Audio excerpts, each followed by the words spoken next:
Hi everyone, my name is Sean Kiebzak. I am the interim CEO for Arts at Large. We are a non-for-profit located in Walker's Point that connects arts to academics in Milwaukee Public Schools. Just this last year, we moved into our permanent home here on the corner of 5th and Washington.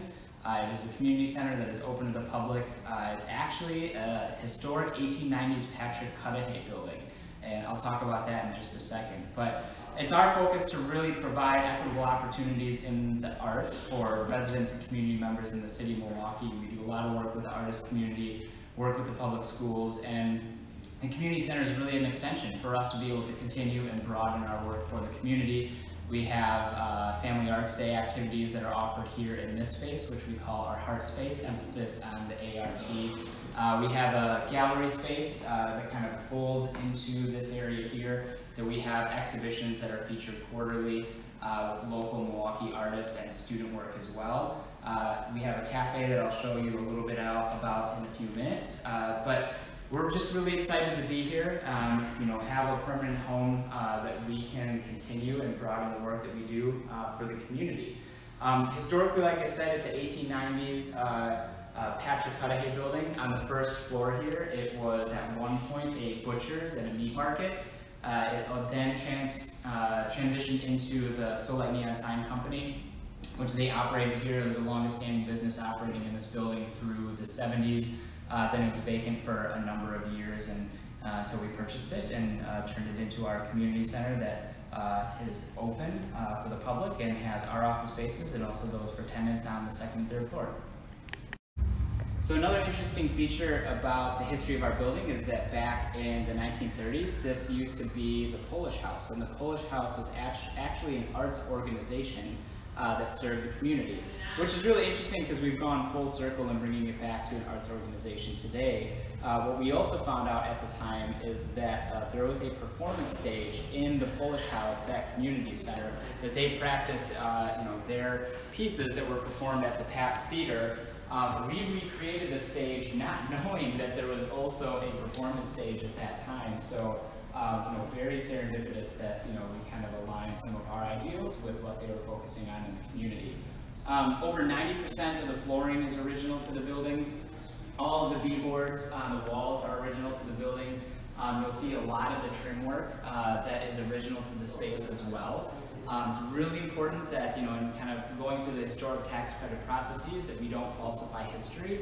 So you'll see a differentiation between the old and the new. These columns are a great example. There's a couple new columns here. You can see the crowns are just a little bit different than those on the historic. Just good talking points to make sure that we are honoring and acknowledging the history of the space and the building itself. This being our current exhibition, or our gallery space, we are featuring work done by Nicole Acosta and Zekiel Wells, which is titled Energy and Power, History Hoops and Words of Affirmation. So we have their work that's going to be featured through the end of October. Being an open gallery space, still today, people are invited in to experience their work. We also have opportunities for the artists to engage virtually, so make sure that you check us out on Facebook or go to our website to see more ways that you can engage in the current exhibition. All right. So this is our cafe. Historically, this was the area where Robert Mueller had his meat market, which was titled a Mammoth Meat Market, which by today's comparisons is very small, but is an important part of the history of the space. The cafe is open right now 5 days a week, 7 to 2 in the afternoon. We have a very unique menu that's made by our very own cafe staff. If you look at the back part of the cafe, when we were working on the installation of our building, we worked with community artist Leanne Wooten, and our staff and community members assembled the mosaic that you see featured here. And the whole idea is that if you were to cut through the walls of this building, what you would expose is all of the rich art and cultural history in the space, and that's what we wanted to replicate, is that idea of color that would just be pouring out of the walls if you were to expose the interior of this building.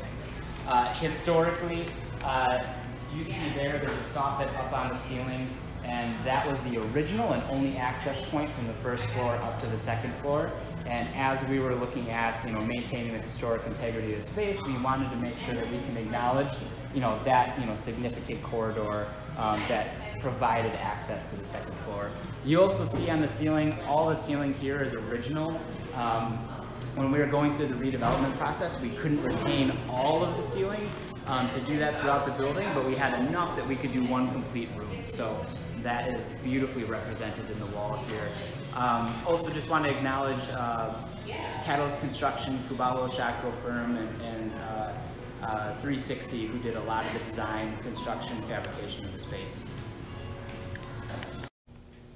As a part of the construction of the building, we partnered with Catalyst Construction and Bradley Tech and Trade High School, and we brought on about 10 high school interns that worked alongside with the tradesmen to build out what is our workshop. So the students worked through demolition, they did the framing, the drywall, the mudding, the taping, the painting, the finish work, and this is now a workshop for the students to continue their work as a part of an internship program with Arts at Large and Reflow Sustainable Water Solutions. So if you follow me, I'll show you a little bit about the space that we have here.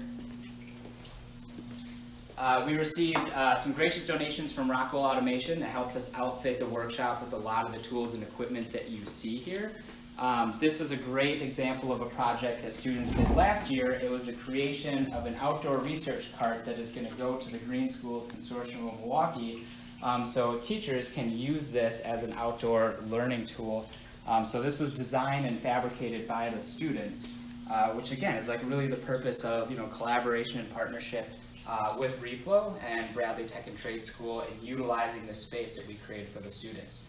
So this is something that's really cool. Obviously, we have tenants in the building. Reflow Sustainable Water Solutions is one of them, with them being water focused. And as we were going through the design plans and knowing the students were going to use the space, we were talking about how can we, capture and talk about water sustainability.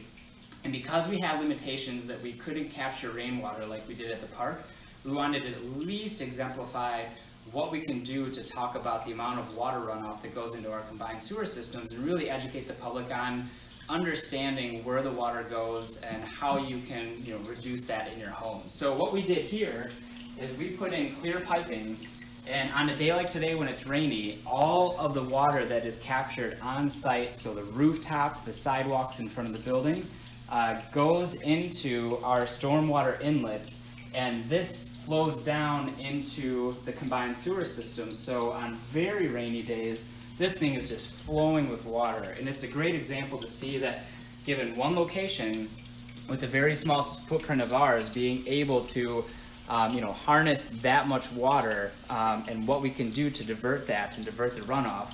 If we do that across the city, we are really making an impact on maintaining the quality of the fresh water of our Great Lakes and water systems. So this is a cool feature. We're really excited about this. The students are always excited when it's raining that they can see this in action. And if you come on a rainy day, ask for us and maybe we can give you a tour of the space.